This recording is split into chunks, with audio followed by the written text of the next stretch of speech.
বন্ধু, পরিবার আর কমিউনিটির পাশে থাকাই হয়তো সুখের সবচেয়ে বড় চাবিকাঠি। তবে আপনি যে শহরেই থাকছেন সেই পরিবেশটাও কিন্তু বড় একটা ভূমিকা রাখে। ঠিক এমন ভাবনা থেকেই institute for the quality of life তৈরি করেছে 2025 সালের সুখী শহরের তালিকা। নাগরিক জীবন, সরকার, স্বাস্থ্য, পরিবেশ, অর্থনীতি ও যাতায়াত, এই 6টি ক্যাটাগরিতে মোট 82টি সূচকে মেপে দেখা হয়েছে কোন শহরের মানুষেরা বাস্তব জীবনে কতটা সুখী।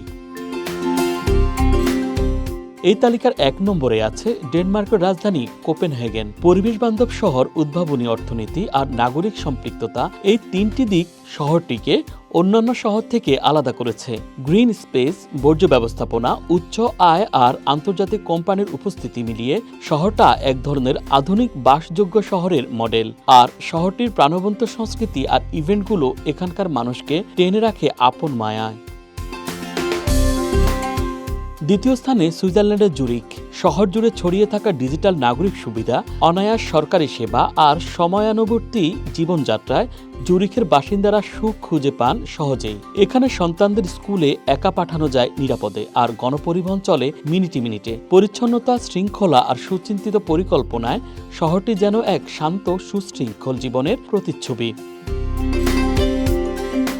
তালিকার 3য় স্থানে এশিয়া মহাদেশের প্রতিনিধিত্ব করছে সিঙ্গাপুর।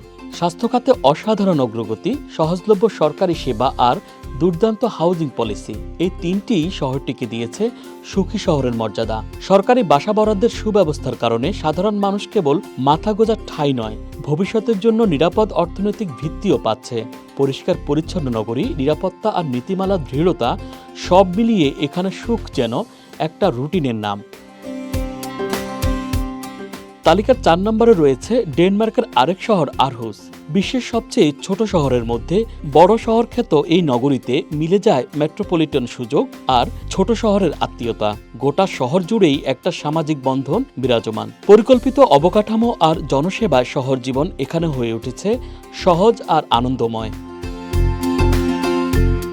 5ম স্থানে রয়েছে বেলজিয়ামের অ্যান্টওয়ার্প। আয়তনে ছোট হলেও জীবনযাত্রার মানে অনেক এগিয়ে এই শহরটি। সাইকেল বান্ধব রাস্তা, সময়মতো চলা ট্রাম আর নিরাপদ পরিবেশ, সব মিলিয়ে অ্যান্টওয়ার্পে যে কোনো বয়সের মানুষের জীবন হতে পারে গোছানো আর প্রশান্তিময়। নাগরিক সেবা, স্থাপত্য আর সামগ্রিক কাঠামো, সবকিছুতেই একটা শান্ত ভারসাম্য যেন টের পাওয়া যায় প্রতিদিন।